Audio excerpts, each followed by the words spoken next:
आज के इस वीडियो में हम बेसिक इलेक्ट्रिकल इंजीनियरिंग के चैप्टर बैटरी के कुछ most important multi choice question करेंगे। पहला क्वेश्चन है, बैटरी की क्षमता को के रूप में व्यक्त किया जाता है। किसके रूप में व्यक्त किया जाता है? Current rating, voltage rating, ampere hours rating, none of the above, इनमें से कोई नहीं। तो जो बैटरी की क्षमता होती है, कैपेसिटी होती है, उसको हम व्यक्त करते हैं एम्पियर आवर्स रेटिंग। तो ऑप्शन नंबर आपका सी सही हो जाएगा। ओके गाइस, नेक्स्ट क्वेश्चन की बात कर लें। आमतौर पर इलेक्ट्रिक पावर स्टेशन में उपयोग की जाने वाली स्टोरेज बैटरी है nickel cadmium battery, zinc carbon battery, lead acid battery, उपरोक्त में से कोई नहीं। तो आमतौर पर जो यूज की जाती है बैटरी वो होती है लेड एसिड बैटरी। तो ऑप्शन नंबर आपका सी सही हो जाएगा।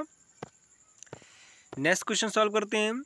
स्टोरेज बैटरी का ट्रिकल चार्जर मदद करता है उचित इलेक्ट्रोलाइट स्तर बनाए रखने, इसकी रिवर्स क्षमता बढ़ाए रखने के लिए, सल्फेटन या सल्फेशन को रोकने के लिए, इसे ताज़ा और पूरी तरह चार्ज रखने के लिए। तो ऑप्शन नंबर आपका डी सही हो जाएगा, इसे ताज़ा और पूरी तरह से चार्ज रखने के लिए। ओके शायद। नेक्स्ट क्वेश्चन सॉल्व करते हैं। बैटरी को अधिक चार्ज करने पर क्या होता है? यह सक्रिय पदार्थों में रासायनिक परिवर्तन लाएगा, यह बैटरी की क्षमता में वृद्धि करेगा, यह इलेक्ट्रोलाइट के विशिष्ट गुणत्व को बढ़ाएगा, उपरोक्त में से कोई नहीं। तो अधिक चार्ज करने से ये तीनों नहीं बढ़ाता है, तो इनमें से ऑप्शन नंबर डी सही हो जाएगा आपका। Okay guys, next question solve करते हैं। बैटरी चार्जिंग उपकरण आमतौर पर स्थापित होते हैं अच्छी तरह हवादार स्थान में, साफ और सूखी जगह में। बैटरी के चार्जिंग या चार्ज होते समय कितना या जितना व्यवहारिक हो, उपरोक्त सभी सुविधाओं वाले स्थान पर। तो बैटरी ऐसे स्थान पर लगाने चाहिए जहां अच्छे प्रकार से वेंटिलेशन हो सके। तो ऑप्शन नंबर आपका डी सही हो जाएगा। नेक्स्ट क्वेश्चन सॉल्व करते हैं। बैटरियों को किसके द्वारा चार्ज किया जाता है? Rectifier, engine generator set, motor generator set, उपरोक्त में से कोई नहीं। तो चलिए देखते हैं। जो रेक्टिफायर होता है, इसके द्वारा हम बैटरी को चार्ज करते हैं। रेक्टिफायर क्या करता है? एसी सप्लाई को डीसी सप्लाई में कन्वर्ट करता है, डायरेक्ट करंट में, अल्टरनेटिव करंट को डायरेक्ट करंट में कन्वर्ट करता है। ओके, जो हमारा इंजन जनरेटर सेट होता है, ठीक है, ये आपका जो इंजन होता है वो मैकेनिकल एनर्जी देता है जनरेटर को। तो जो डीसी जनरेटर लगा रहता है वो लगा रहता है आपका शंट डीसी जनरेटर, ठीक है। तो यहाँ पर बैटरी चार्ज हो जाती है। मोटर जनरेटर सेट लगा रहता है, मोटर को हम एसी सप्लाई देते हैं और डीसी जनरेटर से हमें डीसी सप्लाई मिल जाती है, तो उसके द्वारा हम चार्ज कर लेते हैं। ओके गाइस, तो ऑप्शन नंबर ये सभी हो जाएंगे। नेक्स्ट क्वेश्चन सॉल्व करते हैं। बैटरी कंटेनर एसिड रेजिस्टेंस होना चाहिए, इसलिए यह बना होता है, किसका बना होता है? ग्लास का, प्लास्टिक का, वुड का। तो जो कंटेनर होता है वो आपका ग्लास का भी बना होता है, प्लास्टिक का भी बना होता है, वुड का भी बना होता है। तो उपरोक्त ऑप्शन नंबर आपका डी सही हो जाएगा। नेक्स्ट क्वेश्चन की बात कर लें। बैटरी चार्जर या बैटरी चार्ज करने की दर बहुत अधिक होने पर निम्नलिखित में होगा। अत्यधिक गैसिक होगी, ताप में वृद्धि होगी, प्लेटों का उभार और बकलिंग होगा। तो ये अगर अत्यधिक चार्जिंग रेट बढ़ा देंगे तो ये सारी चीज़ें, सारी रिएक्शन होंगी। ओके शायद। तो ऑप्शन नंबर आपका डी सही हो जाएगा। नेक्स्ट क्वेश्चन सॉल्व करते हैं। Local action in a battery is indicated. Option number A है लोड की कंडीशन के तहत अत्यधिक गैसिंग, खुले सर्किट पर बिक्री होने पर इलेक्ट्रोलाइटिंग या इलेक्ट्रोलाइट के विशिष्ट गुरुत्व में अत्यधिक गिरावट हो जाएगी। ए बी दोनों, उपरोक्त में से कोई नहीं। अगर आपकी लोकल रिएक्शन होती है, एक्शन होता है, तो अत्यधिक गैसिंग नहीं होती। ओके, पहला ऑप्शन गलत हो गया, दूसरा ऑप्शन भी आपका गलत है, तो ऑप्शन नंबर यहाँ पर डी सही हो जाएगा। ओके गाइस, नेक्स्ट क्वेश्चन की बात कर लें। निम्नलिखित इंगित करते हैं, इंडिकेट करता है किस चार्जर की बैटरी ने पूर्ण चार्ज प्राप्त कर लिया है। आपको कैसे पता चलेगा या इंडिकेट करेगा जो बैटरी होंगी पूर्ण चार्ज हुई है बैटरी कि नहीं हुई है, कैसे पता करेंगे? तो ऑप्शन नंबर आपका पहला है इलेक्ट्रोड का रंग। हाँ, इलेक्ट्रोड का रंग देख कर ही हम बता सकते हैं कि बैटरी चार्ज हुई है या नहीं चार्ज हुई है। दूसरी बात गैसिंग, गैसिंग चार्ज हो गई होगी तो गैसिंग नहीं हो गई, ठीक है, गैसिंग बंद हो जाएगी। अगर पूरी तरह से चार्ज हो गई होगी बैटरी तो आपकी गैस निकलना बंद हो जाएगा। ग्रेविटी देखकर, तो ऑप्शन नंबर आपका डी सही हो जाएगा। नेक्स्ट क्वेश्चन की बात कर लें।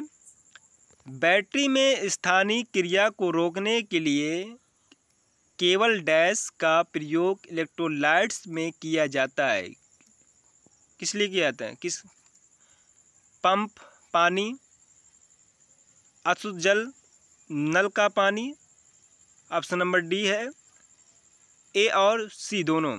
तो हम लोग जो डालते हैं बैटरी में अशुद्ध जल डालते हैं। ओके गाइस, तो ऑप्शन नंबर आपका बी सही हो जाएगा। नेक्स्ट क्वेश्चन सॉल्व करते हैं। Ampere hour capacity of an industrial battery is based on that earth discharge rate.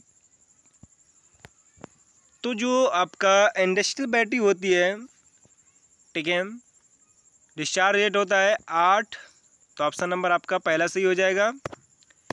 Next question की बात कर लें।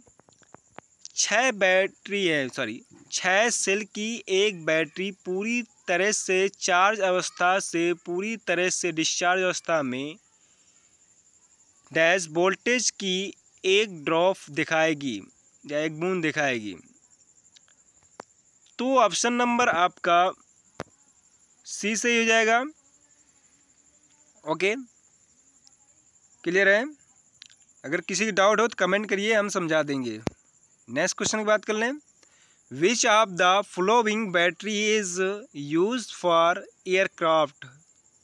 एयरक्राफ्ट में, वायुयान में बात कर लें, किस प्रकार की बैटरी का यूज किया था? Lead acid battery, nickel iron battery, dry cell battery, silver oxide battery. तो एयरक्राफ्ट में यूज किया जाता है, आपका जो बैटरी यूज की जाती है वो है निकल iron battery. Okay guys, next question बात कर ले हैं। जब दो बैटरियों को समांतर में जोड़ा जाता है तो यह सुनिश्चित किया जाना चाहिए, क्या क्या सुनिश्चित किया? उनके पास एक ही ईएमएफ होना चाहिए, इलेक्ट्रोमोटिव फोर्स होना चाहिए, उनका जो विद्युत वाहक बल है एक समान होना चाहिए, उनका एक ही मेक होना चाहिए, उनके पास समान एम्पियर घंटे की क्षमता होनी चाहिए, उनका इंटरनल रेजिस्टेंस समान होना चाहिए। तो जो एक बैटरी अगर समांतर में जोड़ रहे हैं तो उसका जो विद्युत वाहक बल है वो सेम होना चाहिए, ठीक है। उसका जो मेकर है, बात करें कितनी क्षमता की, तो वो सेम कोई ज़रूरी नहीं है, ठीक है। कितनी एम्पियर की, अलग अलग एम्पियर की हो उससे कोई मतलब नहीं है। ओके, उसके इंटरनल रेजिस्टेंस से भी कोई मतलब नहीं है। ओके, तो ऑप्शन नंबर आपका पहला सही हो जाएगा। नेक्स्ट क्वेश्चन की बात कर लें। यदि बैटरी को सामान्य चार्जिंग दर की तुलना में बहुत अधिक दर से चार्ज किया जाता है तो चार्जिंग को सीमित किया जाना चाहिए। बैटरी क्षमता का 95%, बैटरी की क्षमता का 80%, बैटरी क्षमता का 55%, बैटरी क्षमता का 35%। तो ऑप्शन नंबर आपका ऑप्शन नंबर आपका बी सही हो जाएगा 80%। ठीक है, क्वेश्चन नंबर 17 करते हैं हम। एक फ्लोटिंग बैटरी एक होती है जो एक साथ चार्ज और डिस्चार्ज हो जाती है, जो रुक रुक कर करंट की आपूर्ति करता है और ऑफ साइकिल के दौरान भी चार्ज होता है। ऑप्शन नंबर सी है, जिसमें बैटरी वोल्टेज चार्जर वोल्टेज के बराबर इक्वल। ऑप्शन नंबर डी है, जिसमें सर्किट में करंट की पूरी आपूर्ति बैटरी द्वारा की जाती है। तो एक फ्लोटिंग बैटरी की बात कर ले तो उसमें क्या होता है, जो करंट है, तो ऑप्शन नंबर आपका बी सही हो जाएगा, जो रुक रुक कर करंट की सप्लाई करे। ठीक है, और आपका ऑफ, ठीक है, हाफ साइकिल के दौरान, यहाँ पर मिस्टेक है, तो हाफ साइकिल के दौरान बात कर लें वो चार्ज भी हो जाती है। ठीक है, ओके गाइस, क्वेश्चन नंबर अगला करते हैं। बैटरी चार्ज होने पर टर्मिनल वोल्टेज कम हो जाता है। ऑप्शन नंबर ए है, बढ़ता तापमान, चार्जिंग दर बढ़ाना, आवेश की बढ़ती अवस्था, उपरोक्त सभी। तो अगर टेम्परेचर बढ़े तो क्या किस वजह से टर्मिनल वोल्टेज कम हो जाता है, तो टेम्परेचर बढ़ता जा रहा है ना, चार्जिंग में बढ़ती जाती है, इसीलिए क्या होता है कि जो टर्मिनल वोल्टेज होता है वो कम हो जाता है। नेक्स्ट क्वेश्चन की बात कर लें। बैटरी प्लेट खराब है या नहीं यह पता लगाने के लिए किस टेस्ट का प्रयोग किया जाता है? Open voltage test, cadmium test, high discharge test, specific gravity test. तो ऑप्शन नंबर आपका बी सही हो जाएगा। ओके गाइस, कैडियम टेस्ट या परीक्षण का यूज किया जाता है।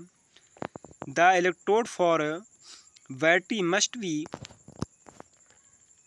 Semiconductor, insulator, a good conductor of electricity, a bad conductor of electricity. तो ऑप्शन नंबर आपका जो यूज किया जाता है वो ऑप्शन नंबर आपका है सी। तो एक इलेक्ट्रोड जो बैटरी का बनाया जाता है, ठीक है, वो बनाया जाता है एक अच्छे कंडक्टर का बनाया जाता है। ठीक है, जो इलेक्ट्रिसिटी के लिए अच्छा कंडक्टर हो। ओके गाइस, नेक्स्ट क्वेश्चन की बात कर लें। Cell are connected in series in order to increase the voltage rating, increase the current rating, increase the life of the cell, none of the above. तो option number आपका पहला सही हो जाएगा। अगर हम बैटरी के सेल को सीरीज में जोड़ दें तो क्या होगा कि उसकी जो वोल्टेज रेटिंग हो जाएगी, भाई अगर मान लें कि जो एक सेल होता है 2 वोल्ट का वो बनाया जाता है, ठीक है, मोस्टली जो आपका सेल है 2 वोल्ट का होता है, तो अगर मैं सीरीज में जोड़ देता हूँ, मान लें 3 जोड़ा तो 6 वोल्ट हो जाएगा। पैरेलल में क्या होगा कि आपका सेम रहेगा। ओके गाइस, नेक्स्ट क्वेश्चन की बात कर लें। 5 2 volt cell are connected in parallel में। 5 आपके सेल हैं 2 वोल्ट के हैं जो कनेक्ट कर दिया गया पैरेलल में, तो आउटपुट वोल्टेज कितना होगा? जैसे कि मान लीजिए कि 5 है आपके, एक बैटरी ये हो गई, दूसरी बैटरी ये हो गई, तीसरी ये हो गई, चौथी आपकी ये हो गई, पांचवी ये हो गई। ओके, 5 बैटरियां हैं, कनेक्ट कर दिया, सब 2 वोल्ट की हैं, ये भी 2 वोल्ट की, ये भी 2 वोल्ट की, ये वोल्ट है, तो यहाँ पर आउटपुट कितना मिलेगा? 2। कितना मिलेगा? तो 2 वोल्ट ही। समांतर क्रम में क्या होता है, पैरेलल में क्या होता है, सेम रहता है। तो ऑप्शन नंबर आपका डी सही हो जाएगा। नेक्स्ट क्वेश्चन की बात कर लें। A dead storage battery can be revived by adding distilled water, adding so called battery restorer। तो इनमें से जो आपका ऑप्शन नंबर कौन सा सही होगा? तो ऑप्शन नंबर आपका कौन सा सही हो जाएगा? तो ऑप्शन नंबर आपका डी सही हो जाएगा, इनमें से कोई नहीं।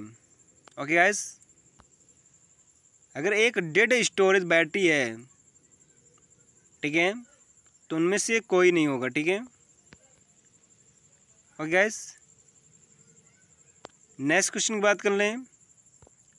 24, किसी भी स्टोरेज सेल का ओपन सर्किट वोल्टेज पूरी तरह से निर्भर करता है उसके रासायनिक घटक पर, उसके इलेक्ट्रोलाइट के बल पर, इसके टेम्परेचर पर, उपरोक्त में सभी। तो ऑप्शन आपका सभी हो जाएगा। क्वेश्चन नंबर अगला करते हैं। लास्ट क्वेश्चन है 25, प्रत्येक सेल में एक वेंट कैप होता है, किसके लिए लगाया जाता है? एक बैटरी है, उसमें वेंट कैप लगाया जाता है, ठीक है, हर सेल में। तो ऑप्शन नंबर ए है सेल के चार्ज होने पर गैसों को बाहर निकालने के लिए। ऑप्शन नंबर 2 है ज़रूरत पड़ने पर सेल में पानी डालने के लिए। ऑप्शन नंबर सी है इलेक्ट्रोलाइट के लेवल की जांच के लिए। उपरोक्त में सभी। तो ये सभी कारों के लिए किया जाता है। ऑप्शन नंबर डी सही हो जाएगा। तो एक सेल की बात करें, मान लीजिए बैटरी है, बैटरी पर देखा होगा आपने, ठीक है, सेल है, सेल के ऊपर कैप बना रहता है, ठीक है। हर सेल में जो ये आपके बात करें वेंट कैप लगा रहता है, वेंट कैप में एक छिद्र रहता है, ठीक है। वेंट को खोल कर हम सेल में पानी वानी डाल देते हैं और इसमें एक पतला सा छिद्र बना रहता है ताकि जो चार्ज होती है बैटरी में वो आसानी से गैसिंग होती रहे, ठीक है। और ये वेंट कैप को खोलकर हम लोग पानी आसानी से डाल सकते हैं, अशुद्ध जल डाल सकते हैं, इलेक्ट्रोलाइट की जो भरा है तेजाब जिसे बोलते हो उसका लेवल हम चेक कर सकें। ओके, चलिए अब मैं अपना सेशन यहीं पर एंड करता हूँ। उम्मीद करता हूँ दोस्तों आपको समझ में आ गया होगा।